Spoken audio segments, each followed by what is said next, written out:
काल आपण इथपर्यंत आलो होतो. एक एक्सपेरिमेंट किंवा ॲक्टिव्हिटी होती. तर ह्या एक्सपेरिमेंटमध्ये काय आहे, एखाद्या रेजिस्टरमधून जेव्हा करंट फ्लो होतो, तेव्हा त्यामध्ये जी हीट निर्माण होते, ही हीट किती असते, ती काढण्याचा फॉर्म्युला. त्याला नाव काय आहे आणि हा जो एक्सपेरिमेंट आहे, ह्या एक्सपेरिमेंटचं नाव काय आहे? Heating effect of current. म्हणजे करंट फ्लो झाल्यानंतर जी हीट निर्माण होते आणि त्याला इथं नाव लिहिले बघा त्यांनी, जूल्स लॉ ऑफ हीटिंग. यालाच म्हणायचं आहे जूल्स लॉ ऑफ हीटिंग. तर ते आज आपण शिकणार आहोत, joules law of heating.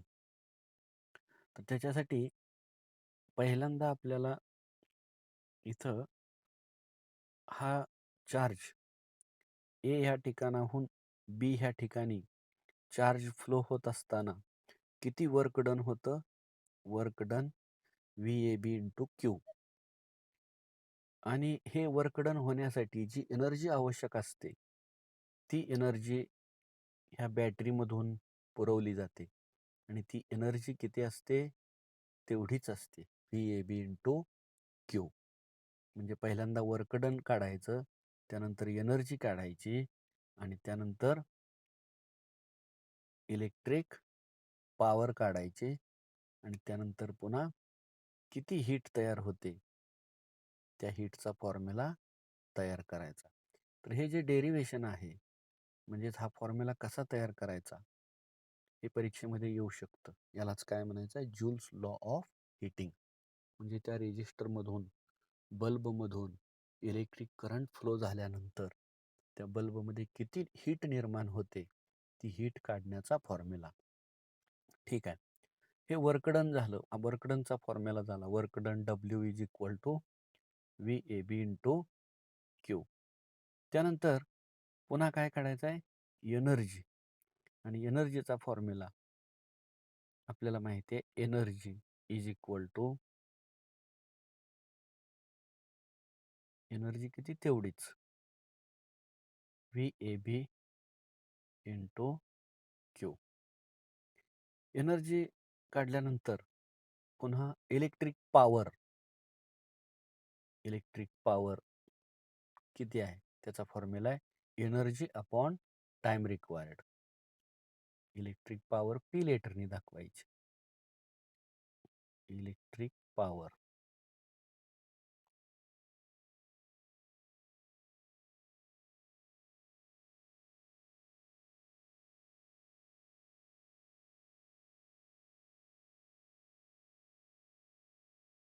Is equal to energy upon time required is equal to. मग एनर्जी किती, तर ही काढलेली एनर्जी इथं ठेवायची, VAB multiply Q upon time. एवढी इलेक्ट्रिक पॉवर वापरली जाईल. त्यानंतर पुढे इलेक्ट्रिक पॉवर काढल्यानंतर ओहम्स लॉ आपण शिकलो होतो, किंवा करंटचा एक फॉर्म्युला आपण शिकलो होतो एकदम सुरुवातीला. करंटची डेफिनेशन काय आहे? The amount of charge per unit time. म्हणजेच तो फॉर्म्युला होता बट, इथं लिहायचं but Q I is equal to current is equal to Q upon T. म्हणजेच चार्ज पर युनिट टाइम म्हणजेच करंट. मग ही इलेक्ट्रिक पॉवर किती होईल? इज इक्वल टू, यामध्ये हे जे क्यू अपॉन टी आहे ते काढून टाकायचं, त्याच्याऐवजी काय लिहायचं? आय. मग काय होईल? हे electric power is equal to VAB multiply I आणि हे काय आलं? Electric power. ओके. आपल्याला फॉर्म्युला कशाचा तयार करायचा आहे? Heat generated. आणि मग खाली लिहायचं heat generated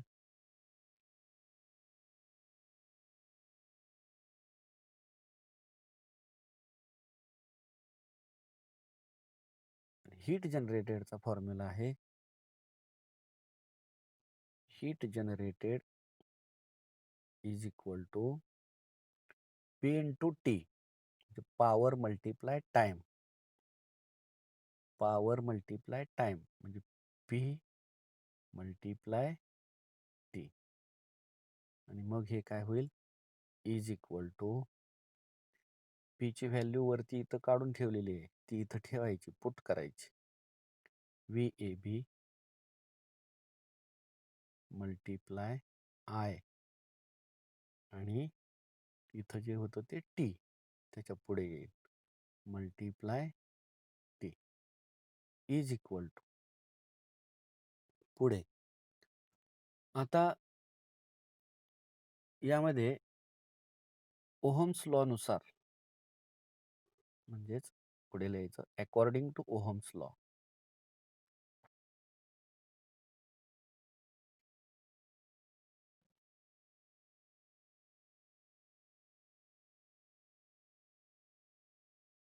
according to Ohm's law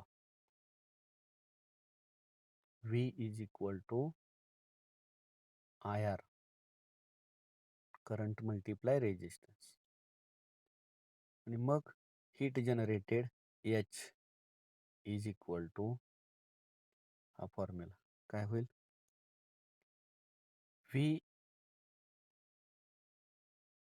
VAB काढून टाकायचं. आता V म्हणजेच VAB ते काढून टाकायचं म्हणजे त्याच्याऐवजी काय होईल?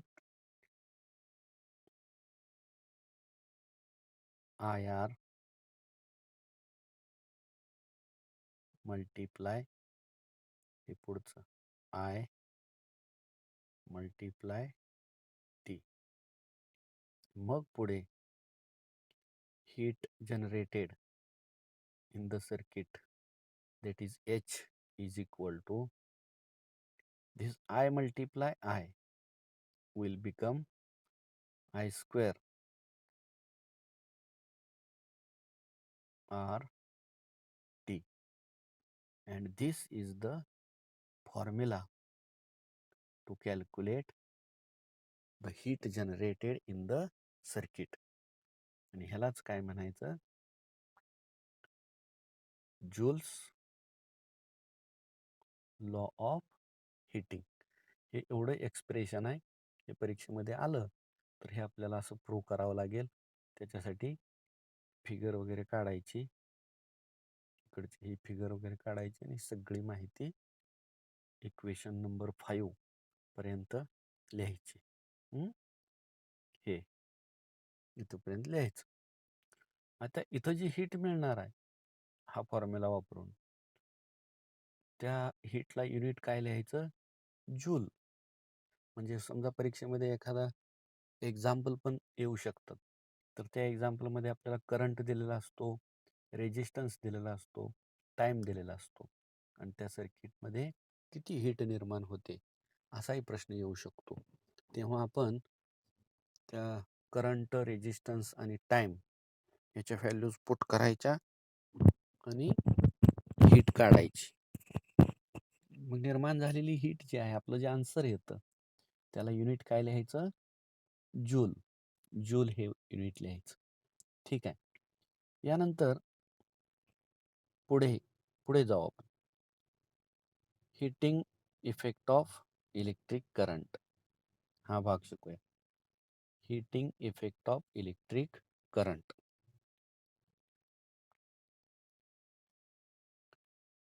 When a resistor is connected in an electrical circuit, heat is produced in it due to the current. एखाद्या इलेक्ट्रिक सर्किटमध्ये रेजिस्टर जर कनेक्ट केला तर त्या करंटमुळे हीट निर्माण होते. This is known as heating effect of electric current. याच्यावर प्रश्न येऊ शकतो, what is meant by heating effect of current? आपण लिहायचं, when a resistor is connected in an electrical circuit, it is produced in it due to the current. This is known as heating effect of electric current. पुढे त्यांनी सांगितलंय, equipments such as water boiler, electric cooker, electric bulb make use of heating effect of electric current.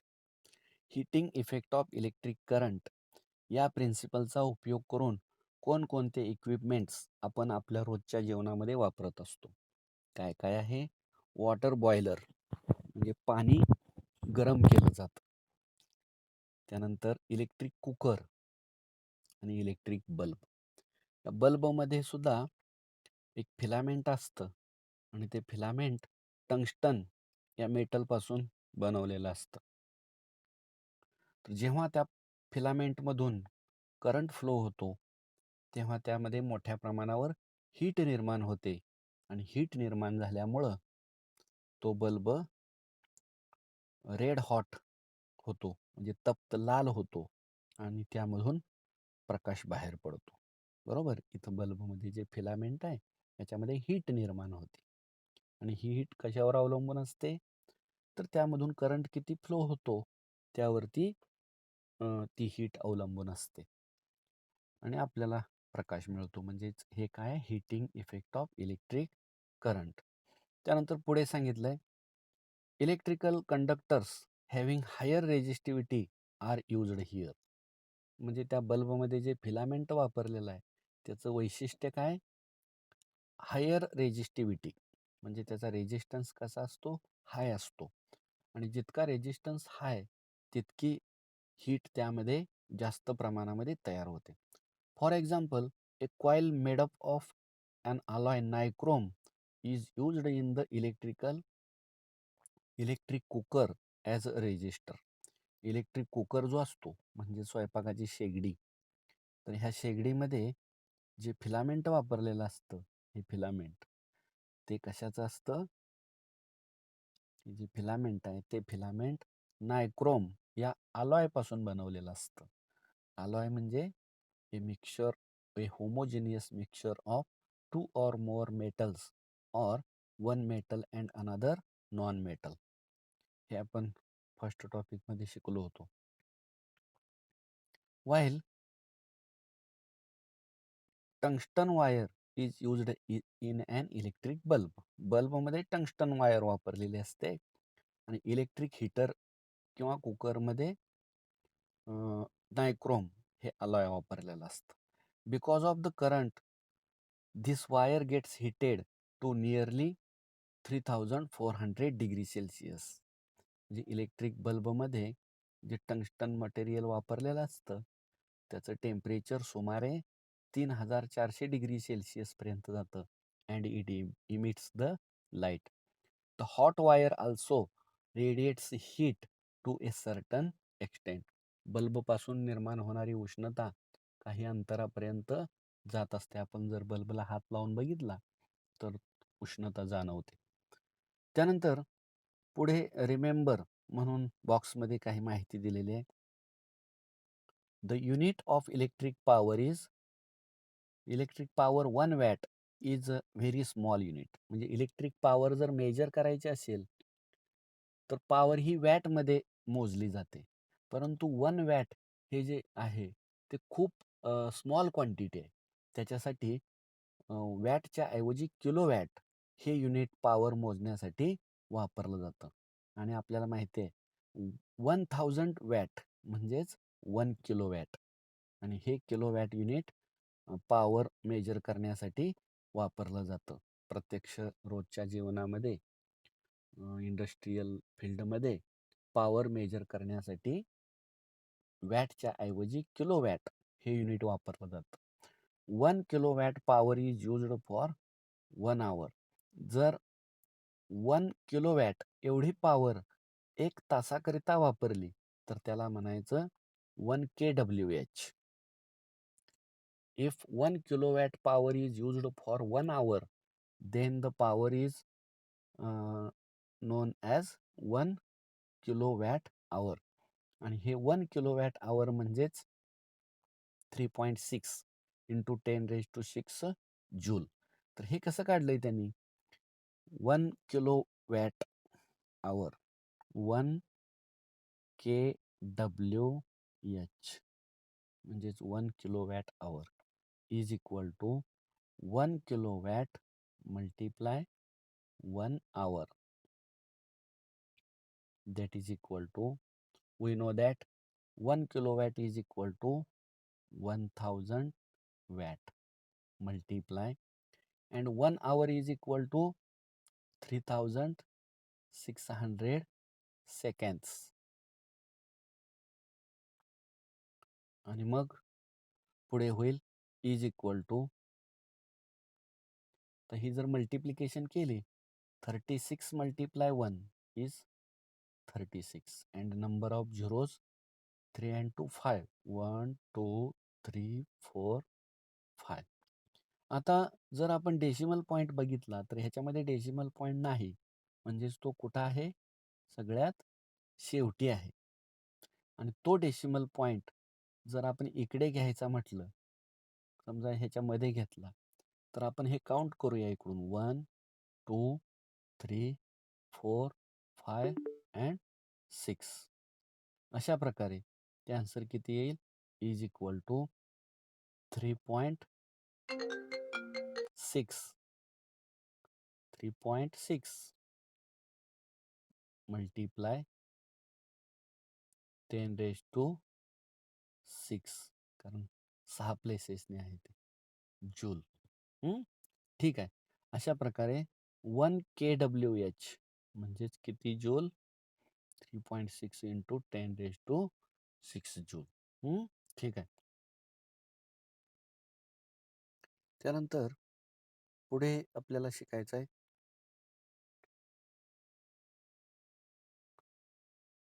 several times we hear or read about a building catching a fire due to short circuit. अनेक वेळा short सर्किटमुळे इमारतीला आग लागल्याची उदाहरणे आपण ऐकतो. If we switch on an equipment in our house, the electrical fuse wire melts and the electric supply shuts down. जर आपण एखाद्या इक्विपमेंटचा स्विच ऑन केला घरामध्ये, की फ्यूज वायर मेल्ट होते आणि सप्लाय जो आहे तो बंद होतो. Let us discuss about the cause briefly. मग ही फ्यूज वायर कशामुळे मेल्ट होते किंवा एखाद्या इमारतीला आग कशामुळे लागते याचं कारण किंवा रिझन आपण बघूया. The home electrical connection consist of live, neutral and earth wire. घरामध्ये जे इलेक्ट्रिकल कनेक्शन असतं त्याच्यामध्ये 3 प्रकारच्या वायर्स असतात. जर आपण आपल्या बोर्डवरती एखादं सॉकेट असेल, ते सॉकेट जर बघितलं तर त्यामध्ये 3 प्रकारचे वायर्स असतात. हे 1, हे 2 आणि तिसऱ्या प्रकारची अशी वायर असते. तर त्या 3 वायरची नाव काय आहेत? लाईव्ह, न्यूट्रल आणि अर्थ. समजा ही लाईव्ह वायर आहे. लाईव्ह वायर म्हणजे ह्याला जर आपण स्पर्श केला तर आपल्याला शॉक बसतो. आणि हे आहे न्यूट्रल वायर. आणि तिसरी जी आहे ही काय आहे? अर्थ. म्हणजेच ही वायर नंतर जमिनीमध्ये एक खड्डा काढून त्या खड्ड्यामध्ये कोळसा, मीठ, पाणी घालून त्यामध्ये एक तांब्याची पट्टी रोवलेली असते. त्याला आपण अर्थ वायर किंवा अर्थिंग म्हणतो. ठीक आहे. अशा प्रकारचे 3 वायर्स असतात. The home electrical connection consist of live, neutral and अर्थ wires. The live and neutral wires have potential difference of 2020 volt.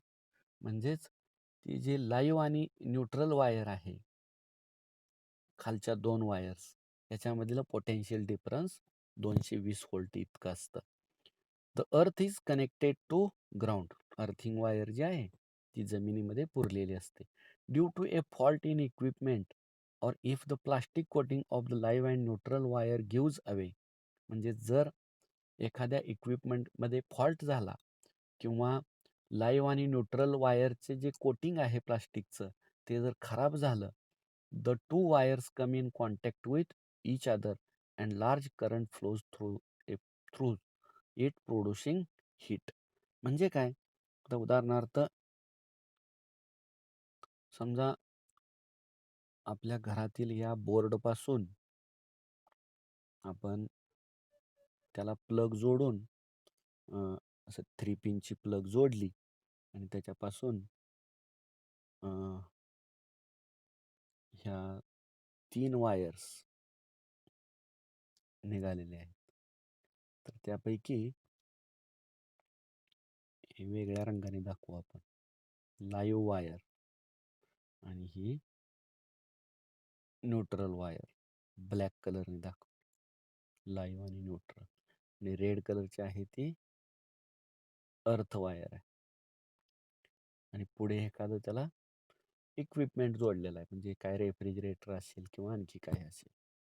तर काही कारणामुळं काय होतं, हे जे वायर आहे लाईव्ह वायर किंवा न्यूट्रल वायर याचं जे प्लास्टिक कोटिंग आहे ते खराब होतं. आणि प्लास्टिक कोटिंग खराब झाल्यामुळं हे 2 वायर्स एकमेकांना चिकटतात. आणि चिकटल्यामुळं हा जो पाथ आहे, पाथ म्हणजे मार्ग, हा मार्ग इथून पुढं जाऊन करंट परत मागं येत असतो. त्याच्याऐवजी हा इलेक्ट्रिक करंट इथूनच माघारी फिरतो. म्हणजेच हे जे सर्किट आहे ते सर्किट कसं होतं, शॉर्ट होतं. आणि सर्किट शॉर्ट झाल्यामुळं त्यातून करंट मोठ्या प्रमाणावर फ्लो होतो. म्हणजे इथं रेजिस्टन्स कमी होतो आणि रेजिस्टन्स कमी झाल्यामुळं करंट जास्त प्रमाणामध्ये फ्लो होतो. आणि ह्यालाच आपण काय म्हणतो, शॉर्ट सर्किट झालं. आणि शॉर्ट सर्किट झाल्यामुळं मग तिथं आग लागते किंवा धोका संभवतो. च्या पुढे लिहिलेलं आहे त्यांनी, due to fault in equipment or if the plastic coating of live and neutral wire gives away, the two wires come in contact with each other and large current flows through it producing heat. If any inflammable material such as wood, cloth, plastic, etc. exists around that place, it catches the fire. आणि जर जवळपास एखादी लाकडी वस्तू किंवा कापड किंवा plastic असेल तर ते इन्फ्लेमेबल असतं, म्हणजेच आग लवकर पकडतं. तर असे पदार्थ चटकन पेट घेतात. Therefore A fuse wire is used as precautionary major. म्हणून आपण घरामध्ये लाईट फिटिंग करताना फ्यूज इलेक्ट्रिक फ्यूज बसवलेली असते. ती कशासाठी असते? हे प्रिकॉशनरी मेजर म्हणून. म्हणजेच कोणतीही दुर्घटना घडू नये त्यासाठी उपाययोजना म्हणून आपण फ्यूज वायर बसवलेली असते. मग अशा वेळेस काय होतं, असं जर शॉर्ट सर्किट झालं तर ती फ्यूज वायर तात्काळ मेल्ट होते आणि जे इलेक्ट्रिकल इक्विपमेंट्स आहेत ते पेट घेत नाहीत आणि दुर्घटना टळते. We have learned about fuse wire in previous standard. इयत्ता 9वीमध्ये असताना फ्यूज वायरच्या संदर्भात आपण अभ्यास केला होता. As soon as high current flows in circuit, the fuse wire melts and breaks the circuit and any mishap is avoided. जर अशी दुर्घटना घडली तर फ्यूज वायर मेल्ट होते आणि दुर्घटना टळली जाते. तर ह्याच्यावर परीक्षेमध्ये प्रश्न येऊ शकतो. Give reason. Electric fuse is used in fitting in our house. आपल्या घरामध्ये लाईट फिटिंगमध्ये फ्यूज का वापरलेली असते, असा एक गिव्ह रिझन म्हणून प्रश्न येऊ शकतो. ठीक आहे, थांबूया आपण. राहिलेला भाग पुढच्या पिरियडला शिकूया आपण. पुढे मग टाईप्स ऑफ फ्यूज आणि MCB मिनिचर सर्किट ब्रेकर्स ही माहिती आहे, ती आपण पुढच्या पिरियडला शिकूया. ओके.